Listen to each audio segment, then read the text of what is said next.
Astaghfirullah. Bismillahirrahmanirrahim.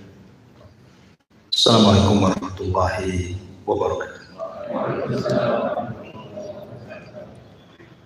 Alhamdulillah wassalatu wassalamu ala rasulillah wa ala alihi wa sahbihi wa mawalah wa la hawla wa la quwwata illa billahi wa ba'd.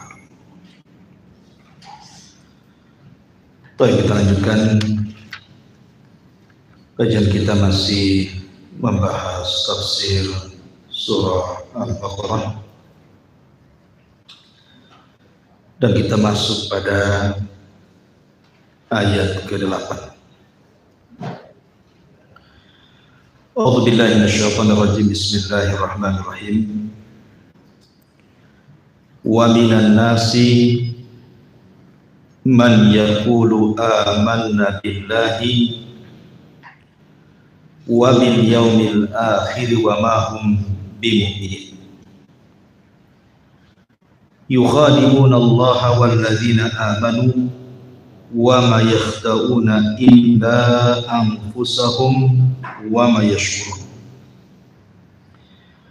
Fi qulubihim maradun fazadahumullahu maradan wa lahum adzabun alimun bima kanu yakdzibun. Wa minan nasi, dan sebagian manusia, ada orang yang mengatakan kami beriman dengan Allah dan dengan hari akhir. Maka Allah katakan, wa ma hum bimu'minin, sesungguhnya mereka sama sekali tidak beriman. Mereka menipu Allah dan orang-orang yang beriman, dan tidaklah mereka sedang menipu kecuali diri-diri mereka sendiri, dan mereka tidak merasakan, karena dalam hati mereka terdapat penyakit, dan Allah tambah penyakitnya, dan bagi mereka azab yang sangat pedih dari apa yang mereka dustakan. Baik, ma'asyiral muslimin yang dimuliakan Allah Subhanahu wa taala. Surah Al-Baqarah ayat 8 ini hendak menerangkan kepada kita tentang sifat-sifat kelompok yang sangat bahaya, lebih bahaya dibandingkan orang-orang kafir, baik Yahudi ataupun Nasrani. Lebih bahaya dibandingkan orang-orang musyrik. Kelompok ini disebut munafiqun, kelompok munafik. Kenapa kelompok ini dinyatakan akhtarul firqah, sebahaya-bahaya kelompok, hatta dibandingkan orang kafir dan musyrik? Kalau orang-orang kafir dan musyrik itu sudah jelas, artinya jelas memerangi Islam. Tapi orang-orang munafik ini tidak jelas. Disebut mukmin, punya keyakinan kafir, disebut kafir pula dia mengucapkan dua kalimat syahadat dan menampakkan keislaman, sementara dia merusak Islam dari dalam. Makanya ma'asyiral muslimin yang dimuliakan Allah Subhanahu wa taala, saking bahayanya kelompok munafik ini, sampai-sampai kalau seandainya Allah Subhanahu wa taala berfirman di dalam Al-Qur'an, kemudian kita hitung ayat-ayat yang bercerita tentang orang-orang munafik, kita kumpulkan satu Qur'an, maka Al-Quran sampai menyebut 340 kali di dalam Al-Quran itu tentang cerita munafik. 340 ayat dalam Al-Quran, khususnya Al-Quran yang madani, yang turun setelah hijrah, menunjukkan banyaknya ayat yang bercerita tentang orang-orang munafik, bahkan di dalam surah Al-Baqarah yang kita bahas di sini. Kemudian yang lebih tegas lagi disebutkan dalam surah At-Taubah dan surat-surat yang lainnya, sampai saking bahayanya Allah Subhanahu wa taala membuat surat namanya Suratul Munafik. Surat munafik. Saking bahayanya itu sampai dibuat surat sendiri. Namanya Suratul Munafiqun. Idza ja'akal munafiqun ila akhir ayat. Baik, masyaallah muslimin yang dimuliakan Allah Azza wa Jalla. Sebelum saya sedikit menerangkan ayat-ayat tentang sifat munafik, karena saking banyak, karena kalau kita melihat dari awal, sifat orang yang beriman hanya disebutkan 5 ayat saja. Kemudian sifat orang munafik orang kafir hanya 2 ayat saja. Ketika bicara orang-orang munafik, maka Allah Subhanahu wa taala sampai menyebutnya dari ayat 8 sampai 20. Banyak ayatnya yang menjelaskan tentang sifat munafik dalam surah Al-Baqarah di awal-awal sendiri menunjukkan bahayanya kelompok ini. Yang ingin saya kisahkan dulu supaya lebih memahami kelompok ini.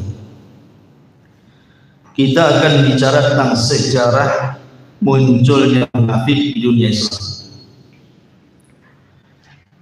Sejak kapan munafik ini muncul dalam Islam? Kemudian siapa tokohnya? Kemudian apa sepak terjangnya? Kemudian bagaimana orang-orang munafik bisa merusak Islam? Dan apa tujuan mereka sehingga mereka jadi munafik? Apakah kemudian munafik ini hanya ada sampai di zaman Rasul? Setelah wafatnya orang-orang munafik di zaman itu tidak ada sama sekali? Ataukah munafik itu akan senantiasa ada sampai hari ini, bahkan sampai kiamat dibangkitkan? Inilah gambaran yang kita akan jelaskan di malam hari. Ma'asyiral muslimin yang dimuliakan Allah Subhanahu wa taala. Tadi saya sudah katakan ya, bahwa hampir tidak ada surat dalam Al-Quran secara umum kecuali di situ dijelaskan tentang orang-orang munafik. Seperti dalam surah Al-Baqarah yang kita sedang bahas di sini. Kemudian juga di dalam surah At-Taubah. Kemudian dalam surat Muhammad, surat Al-Fath, surah Mujadilah, bahkan ada surat yang namanya Munafikun dan surat-surat yang lainnya, menunjukkan bahwa banyaknya surat dalam Al-Quran tentang penyebutan munafik dan sifat-sifat mereka menunjukkan bahayanya firqah, sehingga Al-Quran harus membentangkan sejelas-jelasnya tentang firqah ini. Baik. Para ulama sampai menyebutkan berapa sih jumlah munafik di zaman Nabi Shallallahu Alaihi Wasallam masih. Ada ahli sejarah yang mencoba kemudian menghitung tentang jumlah mereka itu, ma yuqarib 370 syakhsan. Jumlah mereka itu sampai 370 orang. 370 orang, baik laki-laki ataupun perempuan, itu hidup di zaman Nabi Shallallahu Alaihi Wasallam. Ini jumlah yang cukup banyak gitu ya. Karena bagaimanapun Islam di zaman itu, di zaman kemunculan orang-orang munafik kan belum banyak. Sehingga dengan jumlah yang 370 orang ini ya lumayan gitu. Sekali lagi karena munculnya orang-orang munafik itu di perang Badar. Ma'asyiral muslimin yang dimuliakan Allah Azza wa Jalla, adapun nama-nama orang munafik yang dikenal di zaman Nabi Shallallahu Alaihi Wasallam, pertama tokohnya adalah Abdullah ibnu Ubay ibn Salul. Ini tokoh munafiknya yang nanti kita akan ceritakan. Abdullah ibn Ubay ibn Salul, inilah presiden munafik Madinah, dan turun padanya Al-Quran surah Al-Hasyr ayat 11 sampai 17. Alam tara ilal ladzina nafaqu yaquluna li ikhwanihimul ladzina kafaru min ahlil kitab la in ukhrijtum lanakhrujanna ma'akum wa lanuti'u fikum ahadan abada wa in qutiltum lanansurannakum wallahu yashhadu innahum lakadzibun. Tidakkah engkau memperhatikan orang-orang munafik yang berkata kepada saudara-saudaranya yang kafir di antara ahli kitab, sungguh jika kamu diusir niscaya kami pun akan keluar bersama kalian, dan kami selamanya tidak akan patuh kepada siapapun demi kalian, dan jika kalian diperangi pasti kami akan membantu kalian, dan Allah menyaksikan bahwa mereka benar-benar pendusta. Maka dalam surah Al-Hasyr ini ayat 11 sampai ayat 17, fakana akibatahuma annahuma fin nari khalidaini fiha wa dzalika jazaa'ul zalimin, maka kesudahan bagi keduanya bahwa keduanya masuk ke dalam neraka kekal di dalamnya, demikianlah balasan bagi orang-orang zalim. Jadi surah Al-Hasyr 11 sampai 17 itu khusus diturunkan kepada siapa? Abdullah ibn Ubay ibn Salul. Kemudian tokoh munafik yang kedua adalah Nabtal ibnul Harith. Nabtal ibnul Harith. Kepada Nabtal juga diturunkan Al-Quran, di mana Allah Subhanahu wa taala berfirman, wa minkumul ladzina yu'dzuna an-nabiyya wa yaquluna huwa udhun qul udhunu khairil lakum yu'minuna billahi wa yu'minu lil mu'minina wa rahmatul lil ladzina amanu minkum wal ladzina yu'dzuna Rasulullah lahum adzabun alim. Dan di antara mereka orang munafik, maksudnya Nabtal ibnul Haris, ada orang-orang yang menyakiti Nabi dan mengatakan Nabi mudah mempercayai semua apa yang didengar. Katakanlah wahai Muhammad, dia mempercayai semua yang baik bagimu, dia beriman kepada Allah, mempercayai orang-orang yang beriman, dan menjadi rahmat bagi orang-orang yang beriman di antara kalian, dan orang-orang yang menyakiti Rasul akan mendapatkan azab yang pedih. Kemudian tokoh yang ketiga namanya Al-Harith ibn Suwaid. Al-Harith ibn Suwaid ibn Samit. Al-Harith ibn Suwaid ibn Samit. Turun juga kepadanya Al-Quran, di mana Allah mengatakan kaifa yahdillahu qauman kafaru ba'da imanihim wa syahidu anna ar-rasula haqqun wa ja'ahumul bayyinat wallahu la yahdil qaumadh dhalimin. Bagaimana Allah akan memberikan petunjuk kepada suatu kaum yang kafir setelah mereka beriman, maksudnya Al-Harith ibn Suwaid ibn Samit, serta mengakui bahwa Rasul itu benar-benar Rasul, dan bukti-bukti yang jelas setelah sampai kepada mereka, Allah tidak memberikan petunjuk kepada orang yang zalim. Kemudian yang keempat, di antara tokoh munafik juga di zaman itu namanya Julas. Julas ibn Suwaid. Julas ibn Suwaid ibn Samit. Diturunkan juga kepada Julas ini ayat Al-Quran. Yahlifuna billahi ma qalu wa laqad qalu kalimatal kufri wa kafaru ba'da islamihim wa hammu bima lam yanalu wa ma naqamu illa an aghnahumullahu wa rasuluhu min fadlihi fa in yatubu yaka khairan lahum wa iyatawallaw yu'adzibhumullahu adzaban aliman fid dunya wal akhirah wa ma lahum fil ardi min waliyyin wala nasir. Mereka orang-orang munafik bersumpah atas nama Allah, bahwa mereka tidak mengatakan sesuatu yang menyakiti Muhammad.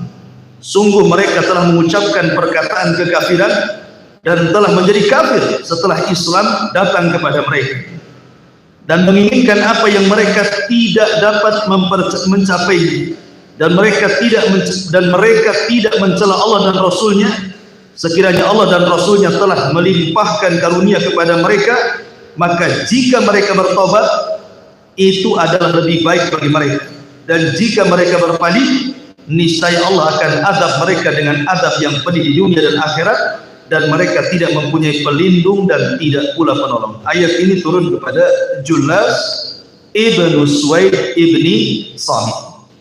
Ini di antara 4 tokoh besar munafik di zaman Nabi SAW. Baik. Yang kita akan kisahkan adalah presiden, pimpinannya, gembongnya. Siapa? Abdullah bin Salul, seorang tokoh munafik yang sangat-sangat berbahaya di zaman Rasul. Abdullah ibnu Salul. Ma'asyiral muslimin yang dimuliakan Allah Subhanahu wa taala.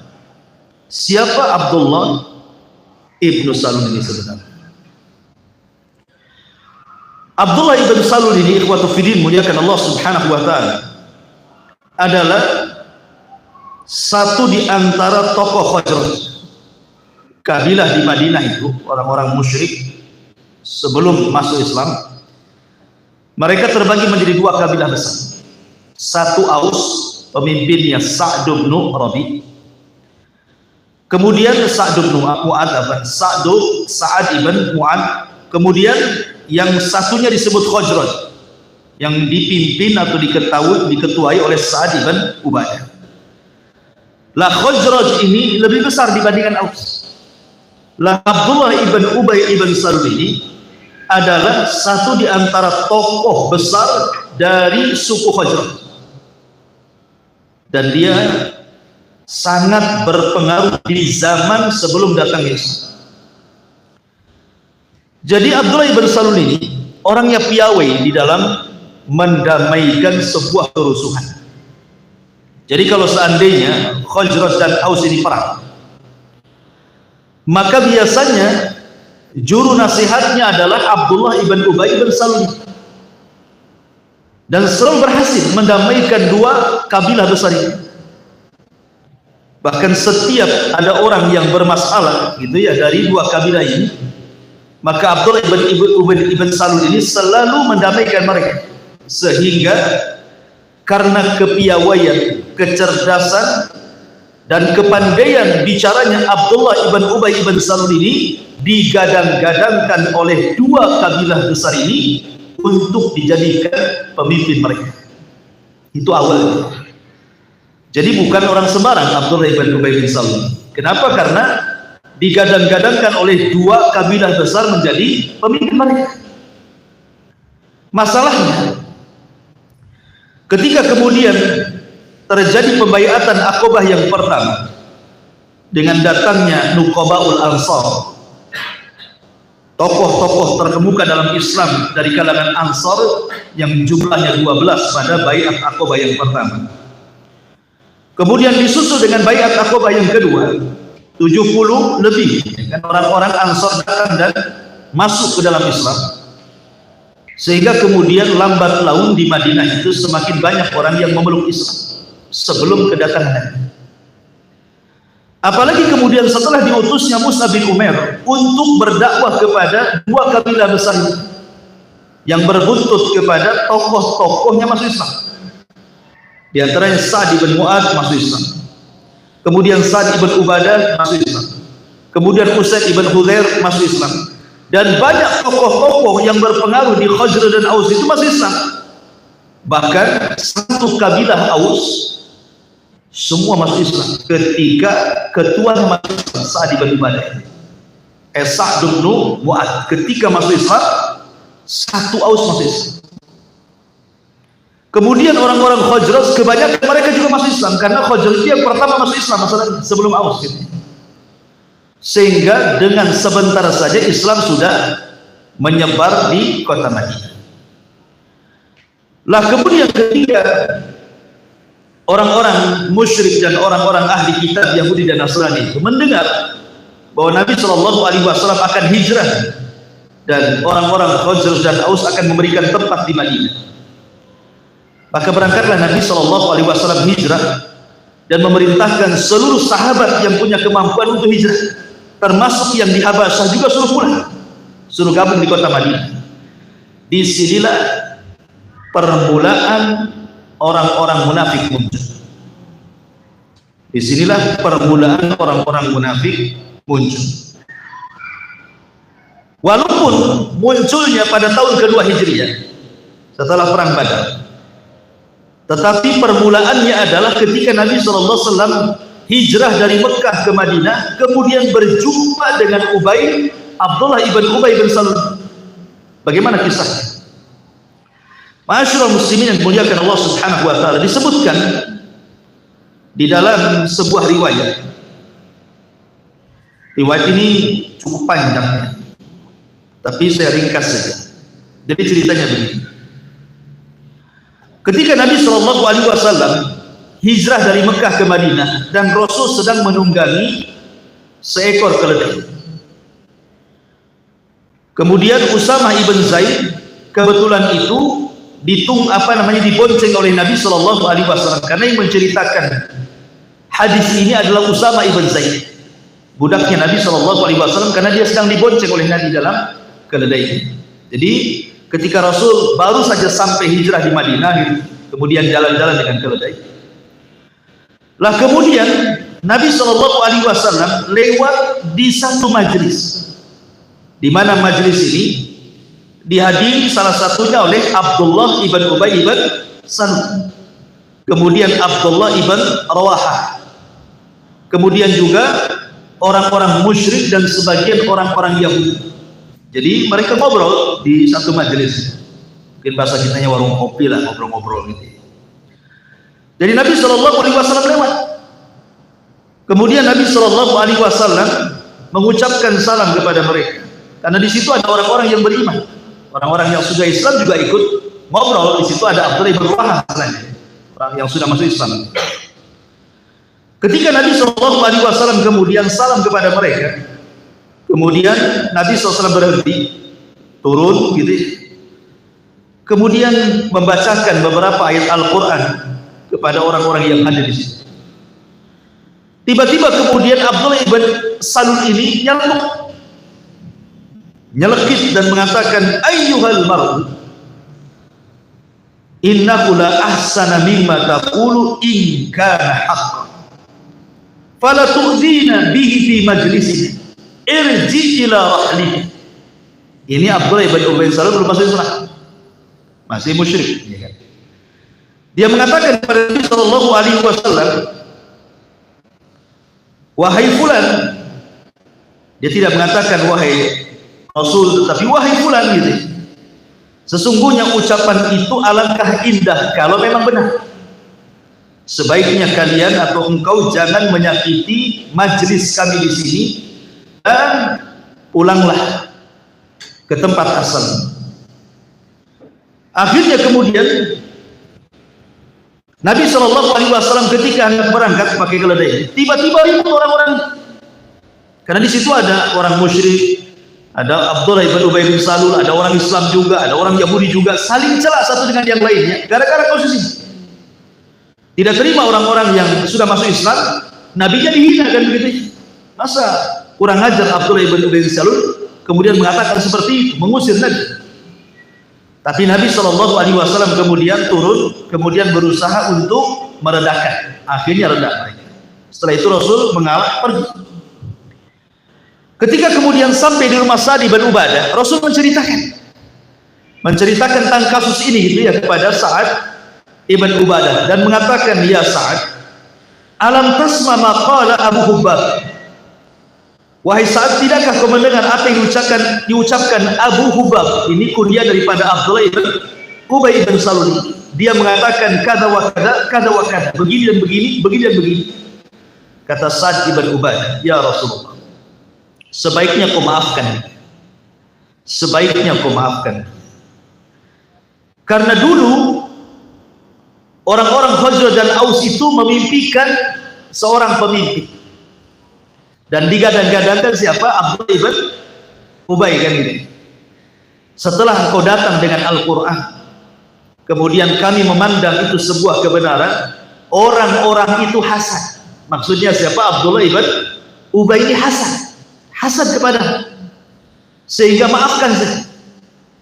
Kenapa kemudian Sa'd ibn Ubadah meminta agar Rasul memaafkan? Karena bagaimanapun si Abdullah ibn Ubay ibn Salul itu tokoh masalahnya, ya kan? Maafkan saja wahai Rasul. Memang dia hasad gitu bahasanya, karena dulu harusnya dia menjadi pemimpin, kedatangan kamu seolah-olah merebut posisi dia, sehingga kita Sa'd bin Ubadah sudah maafkan. Maka Nabi SAW pun memaafkan Sa'd bin Ubadah. Baik, ceritanya tidak sampai di sini. Ketika Nabi SAW kemudian pada tahun kedua Hijriah, maka di sini kan terjadi perang Badar. Ya. Pada tahun kedua Hijriah, tepat di bulan Ramadan pada tanggal 17, terjadi perang Badar kubur.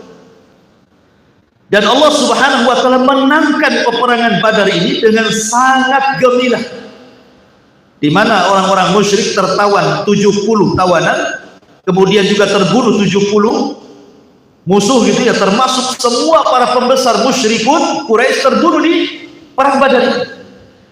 Dan ini membuat kemenangan yang luar biasa bagi Rasul dan kaum muslimin ketika mereka pulang ke kota Madinah. Ketika mereka pulang ke kota Madinah, maka merasa kuatlah orang-orang Islam, karena banyak masuk Islam, sehingga tidak ada orang Aus dan orang Khazraj kecuali masuk Islam. Disinilah ketakutannya Abdullah ibn Ubay. Takut dia, karena dua kabilah yang sementara ini mendukung dia untuk menjadi pemimpin, sekarang semuanya sudah masuk Islam. Kalau seandainya dia tidak masuk Islam, kalau seandainya dia tetap di atas kesyirikannya, akan membahayakan. Bisa saja akan dibunuh, sebagaimana diperanginya orang-orang musyrik, orang-orang Quraisy kan itu. Maka pura-puralah Abdullah ibn Ubay ini masuk Islam untuk mengamankan dirinya, mengamankan harta dan keluarga. Dari sini kata para ulama bahwa alasan munculnya munafik itu karena Islam kuat. Kalau Islam lemah, tidak ada orang munafik. Seperti namanya di Mekah kan, Islam masih lemah kan? Makanya di Mekah nggak ada munafik. Ngapain jadi munafik? Jadi kafir saja lah kan begitu ya. Kalau Islam itu lemah. Tetapi setelah hijrah ke Madinah, Islam kuat, mereka harus punya pilihan, mau jadi mukmin, mau jadi kafir, kan begitu ya? Antara dua pilihannya kalau Islam kuat. Kalau mau jadi mukmin, masuk ke barisan orang mukmin. Kalau mau jadi orang kafir, jadi orang kafir sekalian. Nanti kalian diperangi, kan itu. Maka untuk aman, supaya posisinya aman, Abdullah ibn Ubay ini pura-pura masuk Islam. Makanya zahirnya menampakkan keislaman untuk menyelamatkan diri, bisnis dan keluarganya, tapi hatinya menyembunyikan kekufuran. Makanya munafik disebut munafik diambil dari kata nafak. Nafak itu lubang yang kalau masuk dari sini keluar dari sana. Gorong-gorong bahasa kita. Masuk di sini keluar sana gitu. Masuk Islam dari sini, keluar Islam dari sana gitu maksudnya. Masuk Islam dari mulutnya, keluar Islam dari hatinya. Makanya orang munafik itu izharul Islam wa israrul kufri, menampakkan keislaman dengan lisannya dan menyembunyikan kekafiran dengan hati. Dari sini bahwa sebahaya-bahaya munafik yang kita bahas pada malam hari ini adalah munafik al-i'tiqadi, munafik keyakinan, bukan munafik amal ya. Karena munafik itu ada dua, ada munafik amal, ada munafik keyakinan. Kalau munafik amali itu tidak kufur, seperti orang yang bicara dusta, orang yang berjanji khianat, ya kan? Orang yang kemudian berdebat, kemudian dia ingin menang sendiri, Itu alamat munafik. Ini disebut amali namanya. Maka yang seperti ini tidak keluar dari Islam. Cuman dia terjerumus kepada sifat-sifat nifaq. Tapi yang kita maksud di sini adalah munafik i'tiqad, maksudnya munafik keyakinan yang zahirnya muslim tetapi hatinya kafir. Makanya dia sejahat-jahatnya orang kafir. Makanya nerakanya paling dasar, diintip neraka yang paling bawah. Innal munafiqina fi darkil asfali minan nar. Sungguhnya orang munafik itu diletakkan di dasar neraka yang paling rendah. Baik. Lalu setelah kemudian Abdullah ibn Ubay bin Salul masuk Islam ini, apa yang dilakukan dia?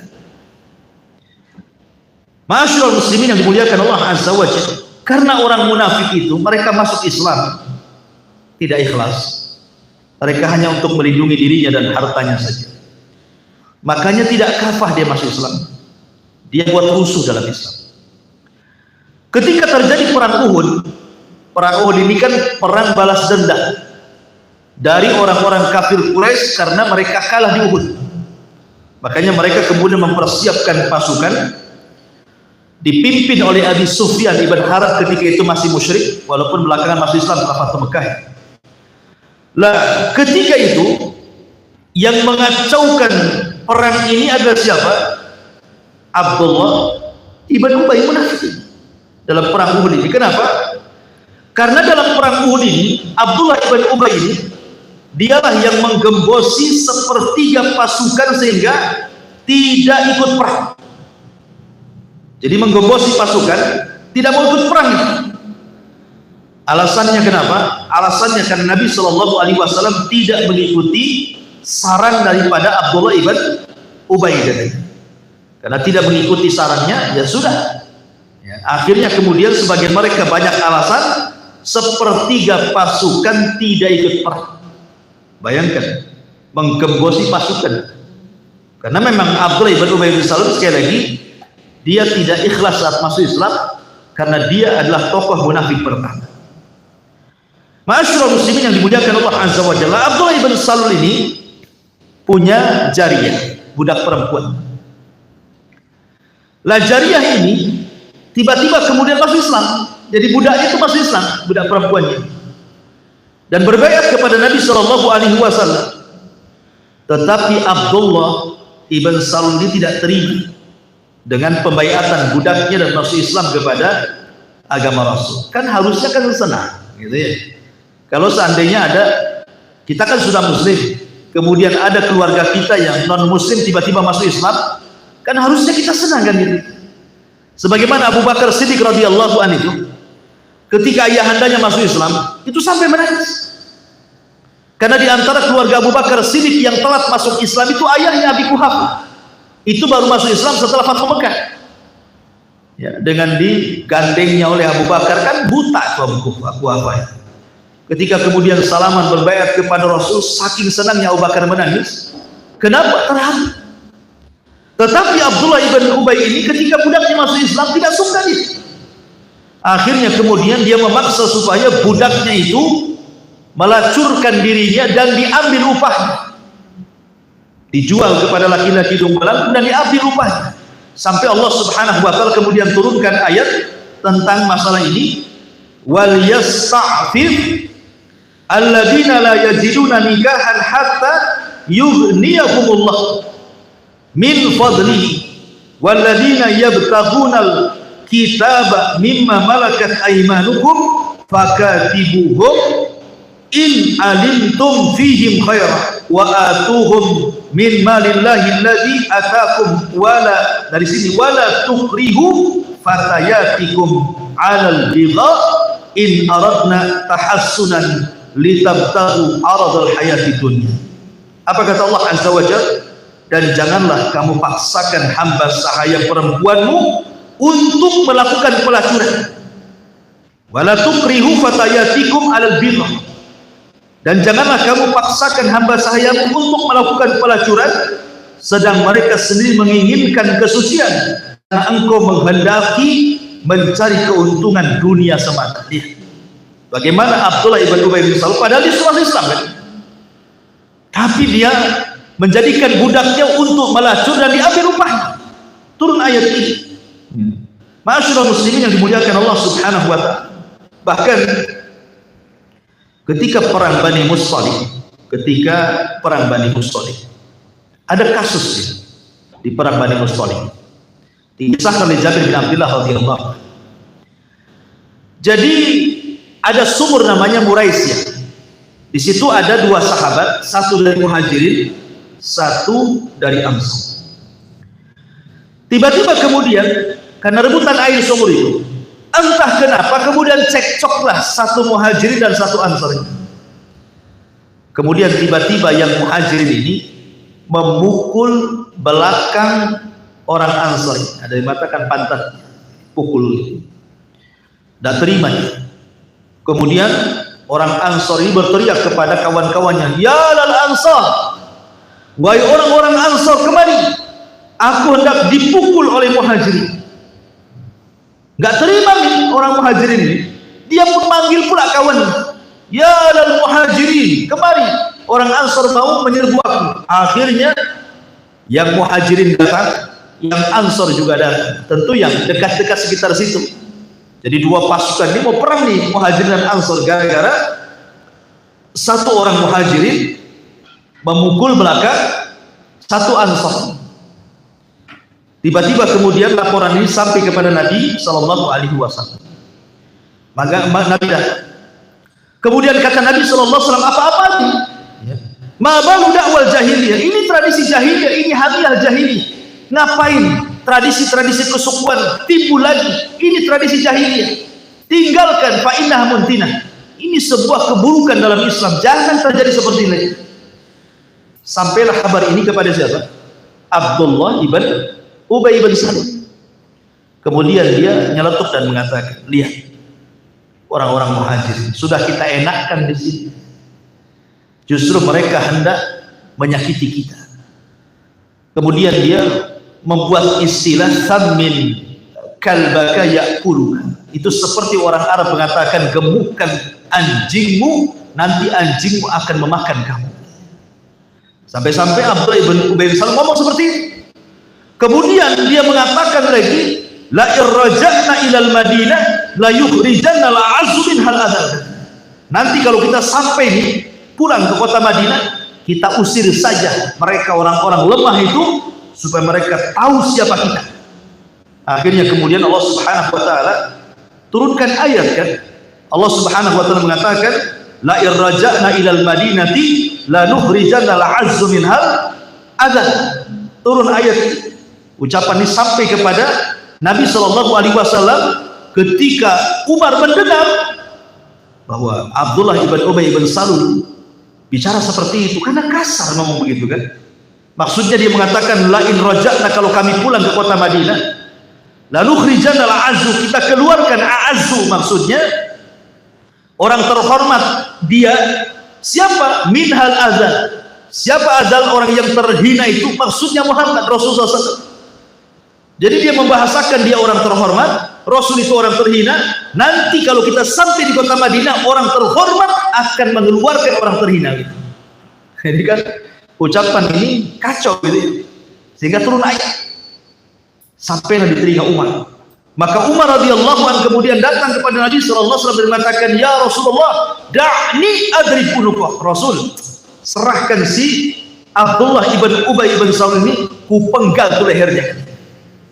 Tapi Nabi SAW mengatakan, "Da'hu la yatahadda la yaqulu an yalah apa namanya da'hu la'allan nas yaquluna anna Muhammadan yaqtulu ashab." Sudah, biarkan saja. Nanti ada orang mengira bahwa Muhammad membunuh sahabat. Kenapa demikian? Karena Abdullah ibn Ubay bin Salul ini zahirnya itu sangat dekat dengan Nabi.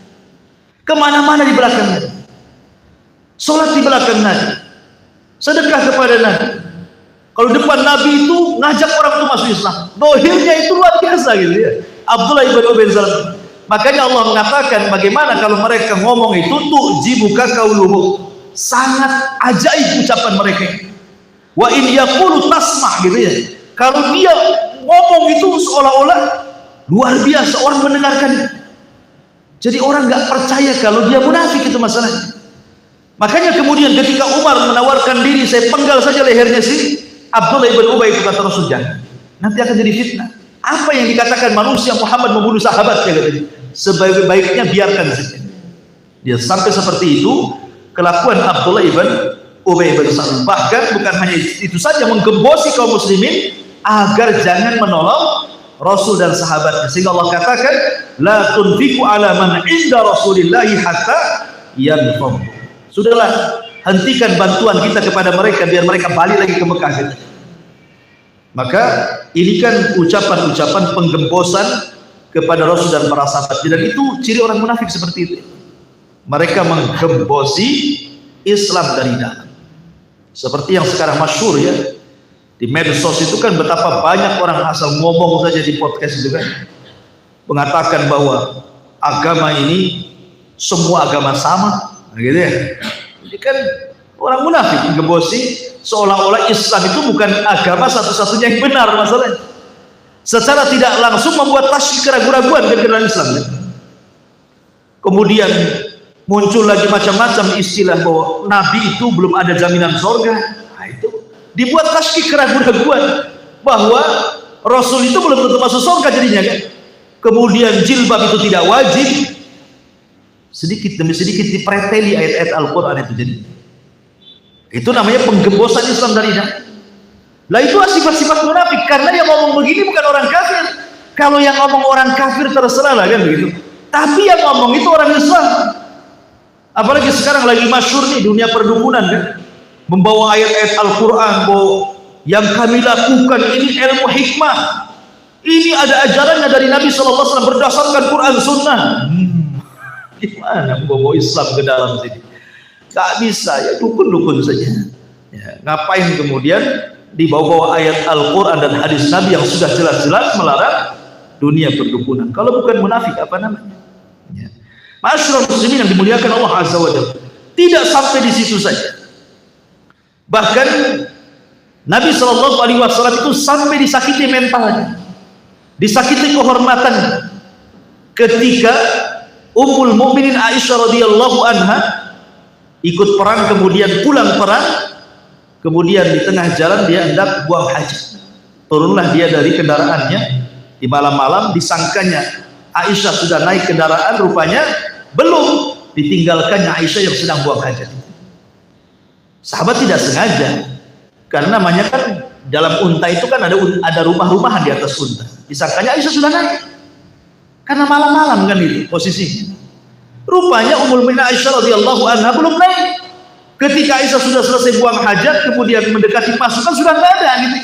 Sudah jauh meninggalkan dia. Tidak mungkin dia menyusul pasukan, akan bahaya seorang wanita sendiri. Maka Aisyahnya dia menunggu, mudah-mudahan kemudian mereka ada yang mengetahui bahwa dia belum naik ke rumah-rumah unta dan akan kembali menjemputnya. Tapi Allah takdirkan ada seorang sahabat yang telah menyusul pasukan, namanya Safwan ibn Mu'attil. Nah, Safwan ibn Mu'attil menyelamatkan siapa? Aisyah radhiyallahu anha. Tapi ketika kemudian sampai di tengah pasukan, lewat pula di depan Abdullah ibn Ubay bin Salul. Ini jadi kesempatan untuk memfitnah Aisyah. Disebar hoax bahwa Aisyah radhiyallahu anha berzina dengan Safwan ibn Mu'attil. Siapa dalamnya? Abdullah ibn Ubay. Ya, mengatakan Aisyah berzina dengan Safwan, sampai Nabi SAW tidak pernah menemui Aisyah selama 1 bulan setelah peristiwa itu. Bayangkan, padahal jatah Aisyah radhiyallahu anha itu 2 malam. Kalau istri-istri yang lain kan 1 malam. Kenapa? Karena jatah 1 malamnya adalah hadiah daripada Saudah bintu Jam'ah. Jadi setiap giliran Aisyah itu dia 2 malam di rumah istri yang lain 1 malam. Tapi 1 bulan 1 malam pun Nabi SAW tidak pernah menginap di rumah Aisyah. Dan ketika itu Aisyah sedang sakit parah, maklum kecapian dari perang. Kenapa Nabi tidak menemui Aisyah radhiyallahu anha, mengharap turun wahyu supaya jelas gitu ya, apakah Aisyah berzina atau tidak. Tapi sebulan sudah berlalu, tidak turun pula wahyu. Maka terpaksa Nabi SAW harus bertanya langsung kepada Aisyah. Lah ketika di saat dia bertanya langsung kepada Aisyah tentang kebenaran kabar itu, disuruh jujur gitu. Kalau memang engkau tidak melakukannya, pasti Allah akan turunkan ayat dari langit. Tapi kalau engkau melakukannya, bertobat saja. Nanti Allah akan ampuni tobat. Tapi tiba-tiba kemudian saat interogasi ini turun surah Nur 1-9 menjelaskan tentang bara'ah, bahwa Aisyah berlepas diri, tidak melakukan sebagaimana yang dituduhkan Abdullah ibn Ubay bin Salul dan konco-konconya yang mengatakan bahwa Aisyah berzina dengan Safwan ibn Mu'attil, sampai menuduh Aisyah radhiyallahu anha. Ya kan? Nah, anehnya orang-orang Syiah pula mempercayai ucapan siapa? Abdullah ibn Ubay ibn Salul sampai hari ini. Orang Syiah menganggap Aisyah itu tetap berzina gitu. Bahkan di Iran itu orang-orang Syiah kalau mengejek para pelacur itu dengan sebutan Aisyah. Naudzubillah. Bagaimana kemudian Allah Subhanahu wa taala sudah menurunkan surat Nur, bayangkan. Surah Nur khusus turun hanya untuk mensucikan Aisyah radhiyallahu anha. Makanya ketika Imam Baqillani ini seorang ahli filsafat, ahli kalam. Tetapi banyak kemudian dimuat perkataannya ketika membantah firqah-firqah sesat. Ya. Jadi suatu ketika Imam Baqillani kan jago debatnya. Dia diundang oleh Raja Nasrani berdebat. Lah Raja Nasrani itu, Raja Romawi Nasrani, tidak ada orang yang masuk ke istananya kecuali harus datang dengan cara sujud. Harus sujud. Bagaimanapun caranya, kalau sudah masuk ke istananya, dia harus sujud. Dan Imam Baqillani dikenal tidak mungkin dia mau sujud. Tetapi kemudian dibuat trik supaya Imam Baqillani itu sujud. Akhirnya ini pintu ini semua ditutup kecuali satu pintu. Kemudian pintunya dikunci, dilubangi, hanya masuk badannya saja. Jadi di bawah itu dilubangi, ya. Suruh masuk lewat lubang itu. Otomatis kalau masuk kepalanya dulu lewat lubang itu kan, berarti posisi dia kan sujud. Ya, karena kan lubangnya di bawah. Nah, nanti rajanya akan berdiri depan pintu. Nanti Baqillani masuk ke di lubang itu. Tapi Baqillani itu bukan orang bodoh cerdas. Dia tidak memasukkan kepalanya dulu, masukkan kakinya dulu. Kakinya dulu masuk. Jadi kan nggak sujud, jadi nunggingi kan gitu. Pandai dia, kakinya dulu masuk, baru kepalanya terakhir. Ya. Baru kemudian berdiri, baru nggak ada peraja, nggak jadi sujud. Lah kemudian dikumpulkan di situ ada padri-padri, ada kata raja. Jadi Imam Baqillani mengatakan, gimana bahasa kitanya, kaifahal, bagaimana kondisi wahai raja? Ya, kemudian setelah itu di situ ada pendeta-pendeta. Jadi Imam Baqillani mengatakan, bagaimana kondisi? Bagaimana kondisi keluarga? Bagaimana kondisi anak? Raja marah. Karena padri itu tidak boleh menikah kan gitu ya. Tidak boleh menikah raja. Seorang padri itu tidak boleh menikah dalam agama Nasrani kan gitu ya. Dia harus tabatul. Harus betul-betul membujak kalau ingin jadi pendeta kan gitu. Tanya pula soal keluarga. Gimana keluargamu? Gimana anak-anak? Katanya kan gitu. Maka raja marah. Ya. Tetapi kemudian Imam Baqillani mengatakan, kenapa engkau mesti marah? Bukankah kalau saya bertanya kepada dia, bagaimana kondisi anak-anakmu? Bagaimana dengan Isa? Isa kan anak daripada Maryam. Isa kan anak Maryam. Ya wajar anak tanya anaknya. Maryam saya punya anak gitu. Kok kamu nggak punya anak? Tapi masalahnya di sini, jadi raja ini ingin bertanya kepada Imam Baqillani soal Ummul Mukminin Aisyah radhiyallahu anha. Apa kata Imam? Kata Raja Nasrani, ya Baqillani, aku mendengar bahwa ummukum, ibu kalian, maksudnya Aisyah radhiyallahu anha, karena bagi kita kaum muslimin seluruh istri Rasul itu adalah ummul mukminin, ibu bagi kaum mukminin. Sehingga Raja Nasrani mengatakan, saya mendengar ummukum, ibu kalian adalah seorang pezina. Adalah seorang pezina. Kata Imam Baqillani, apa tidak salah? Bagaimana kalau seandainya saya katakan, kata Imam Baqillani, kalau saya gandengkan antara ummuna, ibu kami Aisyah radhiyallahu anha, dengan ummukum, ibu kalian Maryam. Kita sejajar, ya, Aisyah dengan Maryam. Kemudian saya katakan, Maryam punya anak, tapi tak punya suami. Kemudian Aisyah radhiyallahu anha tidak punya anak, tapi punya suami. Kira-kira yang layak dituduh berzina siapa? Logika kan? Ini Maryam punya anak, tak punya suami, anak siapa? Kan itu ya bahasanya kan? Aisyah punya suami, tidak punya anak, mana buktinya? Tetapi kata Imam Baqillani, saya yakin ummuna wa ummukum, ibu kami, maksudnya Aisyah radhiyallahu anha, dan ibu kalian Maryam bintu Imran, kedua-duanya wanita suci. Ya, terdiamlah Raja Nasr. Karena dia sudah mulai menuduhkan begitu ya, bahwa Aisyah berzina kan, maka dibalikan tuduhan itu. Harusnya yang berhak dituduh itu seorang wanita yang punya anak, tidak punya suami, wajib dituduh. Anak siapa? Ayo, anak siapa? Gitu ya. Ini wanita ini tidak punya anak, tapi punya suami. Kalau nuduh, mana buktinya? Tetapi kata Imam Baqillani cerdas ya. Tapi dalam agama kami Islam, ibu kami Aisyah ummul mukminin radhiyallahu anha dan ibu kalian Maryam bintu Imran, dua-duanya wanita suci. Kemudian dibacakan surat Maryam. Ya. Kembali bahwa tidak benar bahwa tuduhan Aisyah radhiyallahu anha berzina dengan Safwan ibn Mu'attil kecuali dihembuskan oleh seorang yang bernama Abdullah ibn Ubay ibn Salul, dan ini dicantumkan dalam riwayat Bukhari dalam bab haditsatul ifki. Ma'asyiral muslimin yang dimuliakan Allah azza wa jalla, cukup sampai di sini tidak? Bahkan di zaman Nabi sallallahu alaihi wasallam, Abdullah ibn Ubay bin Salul ini bekerja sama dengan seseorang yang namanya Abu Amir. Abu Amir ini seorang Nasrani, pembaca kitab Nasrani. Ya. Ada yang mengatakan dia pura-pura masuk Islam, munafik. Ada yang mengatakan tidak.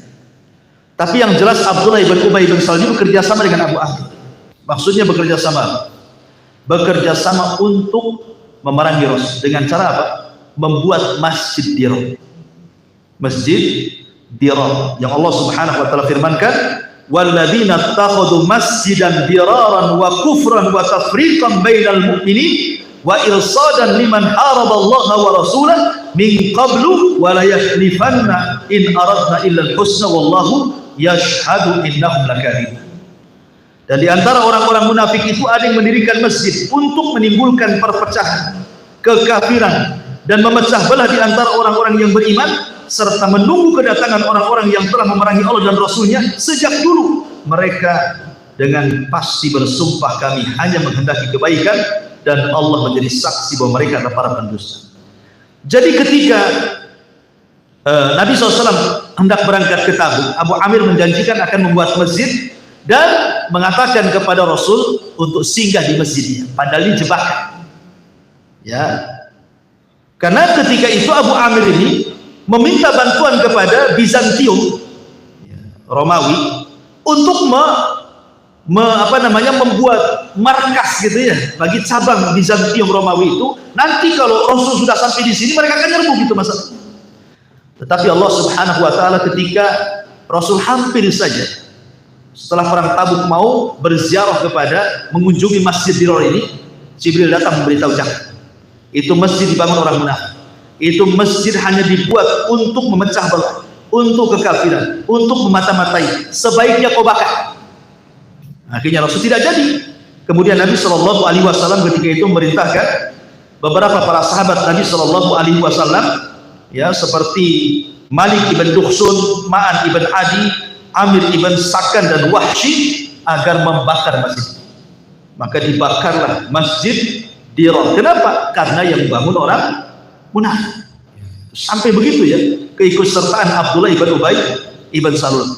Tetapi walaupun demikian, subhanallah, Abdullah ibn Salul itu mengeluarkan seorang anak namanya Abdullah juga. Jadi Abdullah ibn Ubay bin Salul, dan menjadi tokoh Islam terkemuka.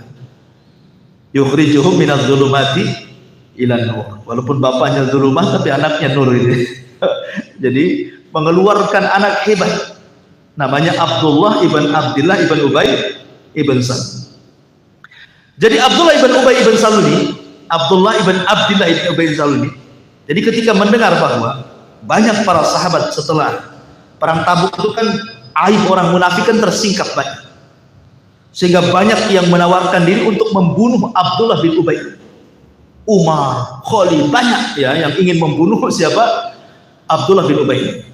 Sehingga anaknya Abdullah bin Ubay bin Salul ini datang kepada Nabi dan mengatakan, ya Rasulullah, jangan kau perintahkan satu sahabat pun membunuh bapak, karena kau tahu tidak ada anak yang paling berbuat baik di Madinah kepada ayahnya kecuali aku. Kalau engkau hendak memerintahkan membunuh ayahku, serahkan kepadaku, murni perintahkan aku, biar aku yang membunuh.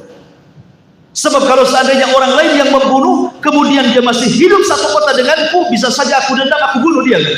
Jadi Abdullah ibn Ubay ini menawarkan diri, jangan mewakilkan siapapun untuk membunuh ayahku kecuali aku. Tapi Nabi SAW mengatakan, aku tidak perintahkan kamu ataupun orang lain untuk membunuh ayah. Ya. Nabi SAW. Bahkan ketika Nabi Abdullah ibn Ubay kan sudah riak-riak, aibnya terbongkar tuh, dia hendak datang kepada Rasul, minta maaf maksudnya, mau menjelaskan, kan ngeles biasanya orang munafik itu suka ngeles ya.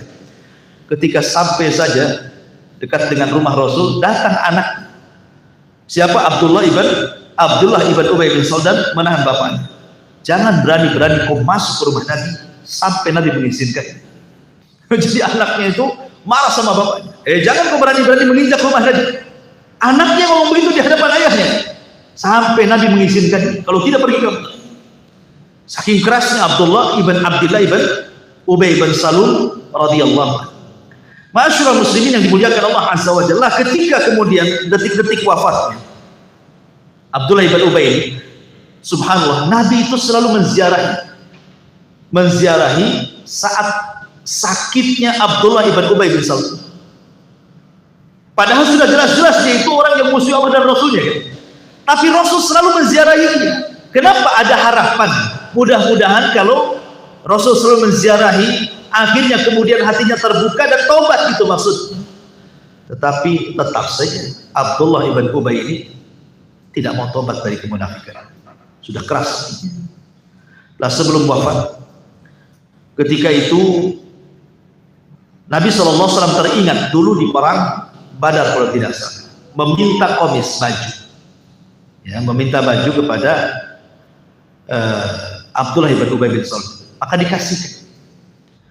Kemudian karena untuk Abbas, untuk pamannya, tapi setelah dipakai oleh Abbas, bajunya itu kekecilan, ya, kepanjangan gitu, tidak pas gitu. Akhirnya kemudian oleh Abbas diberikan kepada Nabi, pas pula dipakai Nabi baju.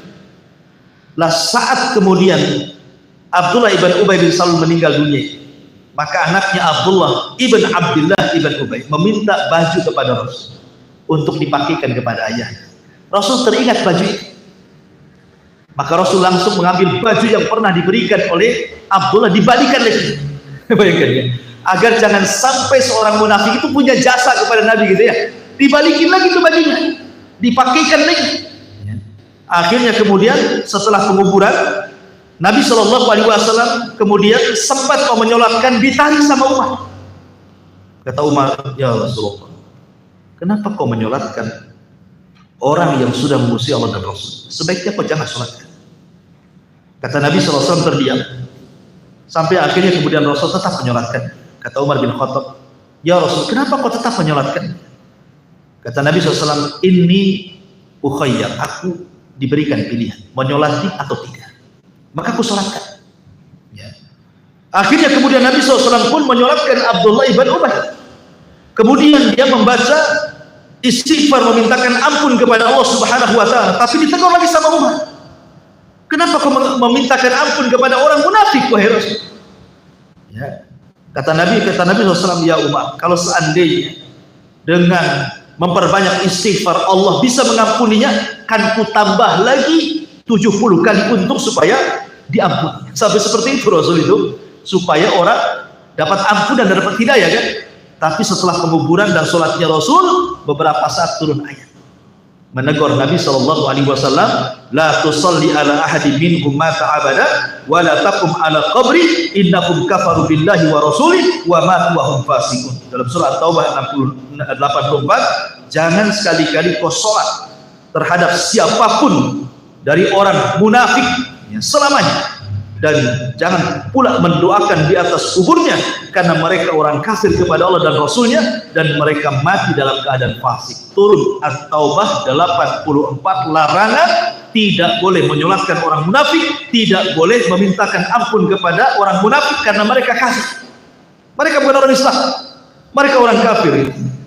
Ma'asyiral muslimin yang dimuliakan Allah Subhanahu wa taala, akhirnya Abdullah ibn Ubay bin Salul kemudian wafat dan dikuburkan di Baqi. Di kuburan di Baqi. Tapi yang jelas bahwa ikhwan, kenapa Nabi SAW tidak membunuh Abdullah ibn Ubay bin Salul? Kemudian Nabi SAW kenapa bermuamalah dengan Abdullah ibn Ubay bin Salul dan orang munafik lainnya seperti muamalah Rasul dengan orang-orang Islam yang lain? Tentu ini sebuah pertanyaan. Jawabannya adalah, kenapa Nabi SAW tidak membunuh ini? Pertama, karena takut fitnah. Nabi SAW takut fitnah, di mana orang-orang mengira bahwa Muhammad SAW membunuh sahabatnya. Nanti nggak ada orang mau masuk Islam, kan itu ya? Nanti nggak ada mau orang, nanti kalau masuk Islam dibunuh pula, kan itu ya? Sehingga takut fitnah. Yang kedua, supaya Nabi SAW membiarkan tidak membunuh itu untuk menyingkap hakikat munafik. Dibiarkan itu supaya tersingkap. Tersingkap, sehingga tersingkap semuanya, bukan satu orang saja Abdullah ibn Ubay bin Salul, sehingga tersingkap semuanya. Sehingga dibiarkan sambil diteliti supaya tersingkap masalahnya, tersingkap rahasianya. Dan betul, setelah perang Tabuk tersingkap semuanya. Makanya kemudian malaikat Jibril datang kepada Nabi SAW memberitahu nama-nama orang munafik. Yang jumlahnya berapa tadi? 300 berapa? 40 orang itu. Kata Nabi SAW kepada Hudzaifah ibn Yaman, catat mereka, nama-namanya catat. Dicatat sama Hudzaifah. Makanya Hudzaifah dikenal sirrun Nabi, sahabat satu-satunya yang mencatat semua rahasia Nabi. Jadi yang tahu rahasia Nabi cuma dia dan Nabi saja. Yang lain sahabat tidak tahu. Abu Bakar, Umar, Utsman enggak tahu. Ya, yang tahu rahasia Nabi cuma Hudzaifah saja. Makanya saking takutnya Umar, ada di tulisannya Hudzaifah, datang dia kepada Hudzaifah dan mengatakan, ya Hudzaifah, asammani Nabi sallallahu alaihi wasallam anni munafik. Hudzaifah, apakah kau pernah mendengar Nabi SAW mendengar dan mengatakan aku munafik dan aku dicatat dalam catatanmu? Hudzaifah diam saja, karena diperintah jangan dikasih tahu masalahnya. Sebab kalau dikasih tahu nanti susah menyingkapnya, kan itu. Supaya ini jadi pelajaran juga sahabat-sahabat. Jadi kalau dikasih tahu jadi takut akhirnya, kan? Makanya tidak diberitahu. Sebab kalau dikasih tahu bagaimana yang 340 orang yang munafik yang gak kecatat, tenang aja, kan gitu ya. Tapi kalau tidak dikasih tahu namanya, otomatis membuat ketakutan di tengah-tengah umat dan tidak mau mengulang kemunafikan. Tapi kata Hudzaifah, ya Umar, karena engkau yang meminta, maka cukup engkau saja yang kasih tahu. Engkau tidak ada di situ. Selesai, gitu ya.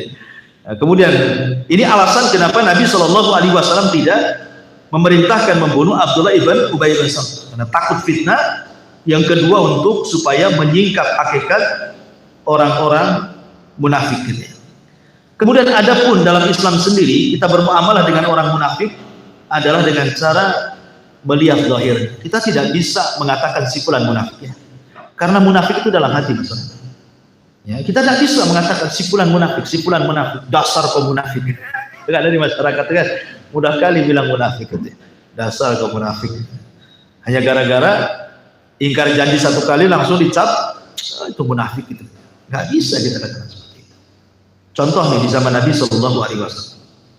Jadi di zaman Nabi SAW ada seorang yang namanya Hatib ibn Baltah. Hatib ibn Baltah. Hatib ini menulis surat diam-diam dari Madinah ke Mekah, dan itu tidak boleh, karena ketika itu Rasul hendak menyerbu Mekah. Sementara penyerbuan itu jangan sampai terbuka kan itu, jangan sampai kemudian diketahui.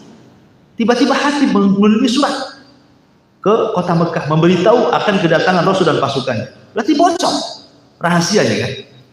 Rupanya ketahuan. Surat itu dititipkan oleh Hatib kepada seorang wanita, ketangkap wanita ini oleh Ali, dihadapkan kepada Rasul, kemudian dikeluarkan surat. Rupanya dari Hatib bin Baltah untuk keluarganya di Mekah.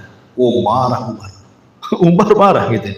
Kemudian minta izin kepada Rasul untuk memenggal kepala Hatib. Orang mau nyerbu malah dikasih tahu kan itu. Otomatis mereka persiapan kan itu jadinya ya kan. Tapi kalau menyerbu mendadak itu kan nggak persiapan kan itu ya. Tapi Nabi SAW kemudian mengatakan kepada Umar, jangan wahai Umar, karena dia itu sahabat yang ikut perang Badar. Sementara sahabat yang ikut perang Badar dikatakan kepada mereka, i'malu ma syi'tum faqad ghafartu lakum. Lakukan sekehendak kamu karena Allah sudah mengampuni dosa kalian. Jangan, ya. Artinya Nabi SAW tetap tidak menyalahkan Hatib. Ketika ditanya Hatib, ma hamalaka ala ma fa'al, apa yang membawamu kok melakukan seperti itu? Kata Hatib, ya Rasulullah, kita akan menyerang Mekah. Keluargaku ada di situ, bisnisku ada di situ, rumahku ada di situ. Kalau diserang, keluargaku akan jadi mati. Makanya aku kirim surat supaya mereka menyelamatkan diri. Gitu kan? Ya, makanya melihat kemudian alasan Hatib, maka Nabi SAW hanya melihat dohirnya. Rasul hanya melihat alasan yang diucapkan Hatib. Rasul tidak melihat hatinya Hatib. Ya, menunjukkan bahwa Rasul itu bermuamalah dengan manusia zahirnya. Alasannya seperti itu yang dipegang, soal batin itu Allah yang tahu. Apakah hati munafik atau tidak kan Allah yang tahu ya kan. Rasul hanya melihat ucapan Hatib saja. Makanya kenapa orang munafik tidak dibunuh di zaman Rasul, dan Rasul kemudian bermuamalah dengan mereka layaknya seorang muslim. Ini satu contoh ya, kisah Hatib. Kemudian kisah yang kedua adalah kisah tentang tuduhan kepada Malik ibn Dukhsun. Jadi suatu ketika kisahnya begini. Ada seorang sahabat namanya Itban ibn Malik, orangnya sudah tua, buta, miskin, rumahnya terpencil dari kota Madinah. Orang tua miskin ini, buta lagi, sudah tua, miskin, buta, rumahnya terpencil lagi di ujung perbatasan Madinah. Datang kepada Nabi. Kemudian mengatakan, ya Rasulullah, sudikah engkau kiranya datang ke rumah dan kau sholat di rumah? Akhirnya Rasul pun menjanjikan dia, nanti hari ini, tanggal ini, bulan ini saya akan datang. Tetap Rasul masih menghargai hatinya orang-orang susah, hatinya orang miskin, untuk membahagiakan mereka. Makanya amalan terbaik itu kata Rasul, amalan yang paling dicintai Allah itu adalah memasukkan kebahagiaan ke hati manusia, supaya Itban ibn Malik bahagia. Datang Rasul bawa Abu Bakar, bawa Abu Bakar, bawa Umar gitu. Ini kan orang-orang hebat gitu ya di zaman itu, supaya senang. Ya. Ibaratnya kalau seandainya ada Pak Jokowi datang ke rumah antum sholat sunnah 2 rakaat kan, lagi sholat antum foto tuh, selfie. Oh, disebar Pak Jokowi lagi sholat di rumah saya kan itu, sambil begini sama antum kan ini, senang lah kan itu. Ibaratnya lah seperti itu kurang lebih. Apalagi Nabi, apalagi Abu Bakar dan Umar kan itu yang datang, makin senang lagi kan itu. Tidak ada manusia yang lebih mulia dibandingkan Nabi setelah itu Abu Bakar dan Umar.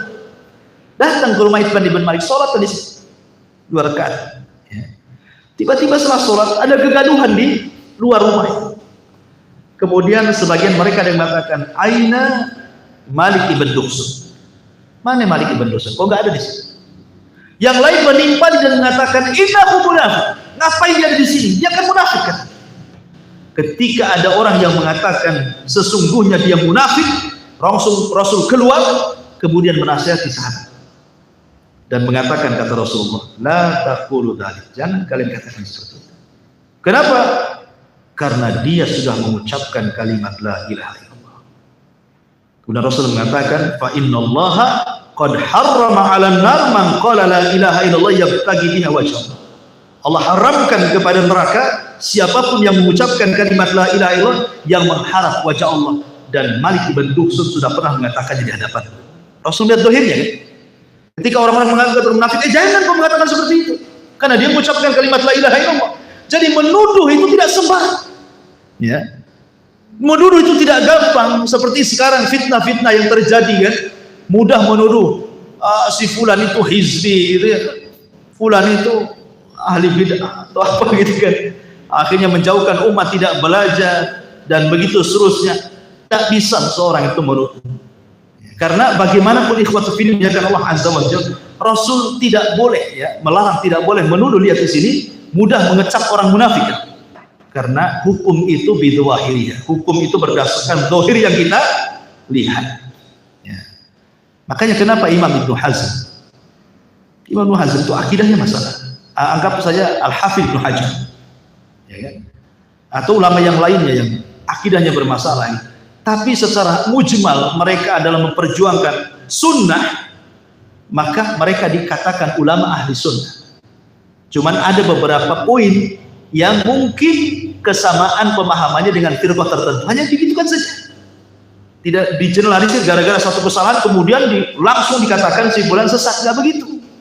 Disinilah pentingnya insaf. Ketika kita melihat sebuah kekeliruan, maka lihat juga kebaikannya. Ya kecuali kalau sudah jelas-jelas dia orang sesat, ya itu lain ceritanya. Ya. Baik, ma'asyiral muslimin yang muliakan Allah Azza wa Jalla, ini sekilas tentang siapa Abdullah ibn Ubay bin Salul. Sedikit saya jelaskan, ada 5 menit. Ya. Di sini Allah Subhanahu wa taala mengatakan wa minan nas, subhanallah ya. Lihat, Allah memulai dengan kata-kata min. Min di sini ditabi maksudnya sebagian. Alhamdulillah. Tidak semua manusia, hanya sebagian. Nah, gitu ya.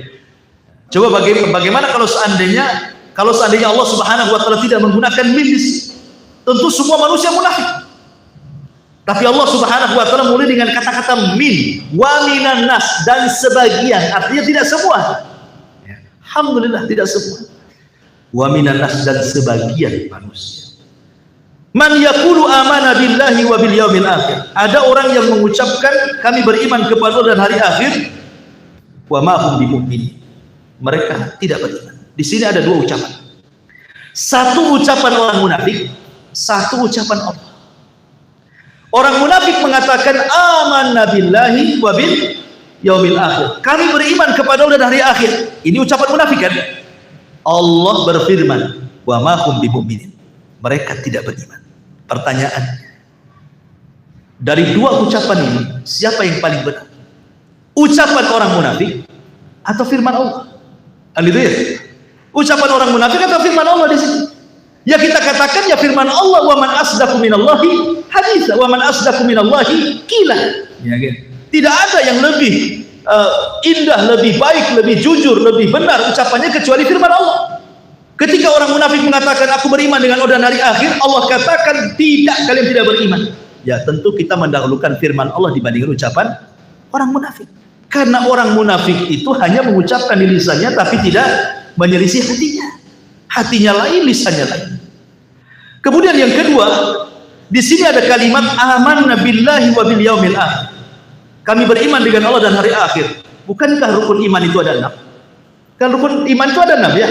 Iman kepada Allah, iman kepada malaikat Allah, iman kepada rasul-rasul Allah, iman kepada kitab-kitab Allah, iman kepada hari akhir, iman kepada takdir kan? Kenapa disebut 2 di sini? Ya. Kenapa cuma beriman kepada Allah dan hari akhir saja? Dan juga banyak di hadis-hadis Rasul itu cuman kedua ini saja kan? Man kana yu'minu billahi wal yaumil akhir falyukrim dhaifahu. Man kana yu'minu billahi wal yaumil akhir falyukrim jarahu. Man kana yu'minu billahi wal yaumil akhir falyakul khairan aw liyasmut. Selalu dalam hadis ini hanya 2 rukun iman yang disebut. Beriman kepada Allah, hari akhir. Allah hari akhir. Lah, kemana sisanya? Pertanyaannya, bukankah rukun iman adalah? Kenapa cuma 2? Kata para ulama, karena seluruh rukun iman itu kembalinya ke 2 ini. Ya. Baik iman kepada malaikat, baik iman kepada Rasul, baik iman kepada kitab, baik iman kepada takdir, kembalinya kepada iman kepada Allah dan iman kepada hari akhir. Karena tujuannya itu ke 2 tempat ini saja kan? Pertama kepada Allah, yang kedua kepada yaumul akhir. Yaumul akhir ya kembalinya ke surga atau ke neraka kan ini. Ketika Allah Subhanahu wa taala memerintahkan para malaikat, apa tugas malaikat? Ibadah. Kemudian membantu manusia untuk ibadah. Begitu juga diutusnya Rasul juga sama kan, membantu manusia untuk ibadah. Ya, kemudian juga diturunkan kitab kita membantu manusia untuk ibadah. Termasuk juga keyakinan takdir supaya kita yakin ada akhir. Ya. Berarti tujuan rukun iman itu kembali ke dua poros. Pertama beriman kepada Allah, kedua beriman kepada hari akhir. Semua ngikut kepada yang dua ini. Makanya di sini disebut amanna billahi wal yaumil akhir, tapi dengan tegas Allah mengatakan wa ma hum bimu'minin, mereka tidak beriman. Wallahu a'lam bishawab. Ini ayat pertama dalam sifat orang munafik yang disebutkan dalam surah Al-Baqarah. Wallahu a'lam bishawab. Mungkin diantara antum ada yang bertanya, silakan. Tidak, kita tutup. Ya. Zaman sekarang ini menjadi ragu saja. Gimana? Zaman sekarang ini menjadi ragu apakah masih ada? Apakah di zaman sekarang ini masih berlaku masjid dirar? Iya, bisa saja. Apakah masih berlaku kalau seandainya masjid itu dibangun seperti yang difirmankan Allah tadi, untuk tafriq, memecah belah kaum muslimin, kufran, untuk misionaris, gitu ya. Masjid itu bukan untuk ngajak orang masuk Islam, tapi mengeluarkan manusia dari Islam. Atau irsad, memata-matai orang Islam. Ya. Kalau tiga hal ini terpenuhi, dilarang ke masjid. Karena Quran menyebutkan tiga sifat ya. Ya, tafriq, kufran, irsad. Ya, gitu ya. Kalau masjid ini digunakan untuk memecah belah kaum muslimin, yang kedua untuk menyebarkan kekafiran, yang ketiga untuk memata-matai kaum muslimin, maka masjid itu dia. Ya. Dulu tersebar kan itu ya, masjid yang dibangun oleh pemerintah lama Orde Baru itu kan banyak buat masjid itu. Dibilang masjid dir. Jadi Pancasila dibilang masjid teror. Enggak lah, Masya Allah. Orang ini nuduh masjid teror. Mungkin orang yang nggak suka pemerintah. Ya. Orang-orang yang meyakini pemerintah itu tauhid. Sehingga kemudian kalau bangun masjid berarti masjid tauhid, masjid teror. Enak kali kalau ngomong. Itu enggak ada unsurnya menuduh masjid yang dibangun pemerintah masjid teror. Itu gimana ceritanya? Harus terpenuhi unsurnya. Kalau terpenuhi tiga unsur ini, ya dirar lah kan itu. Kalau nggak terpenuhi, jangan pula masjid semua dikatakan dirar. Masjid itu rumah Allah. Kok disebut masjid dirar? Allah.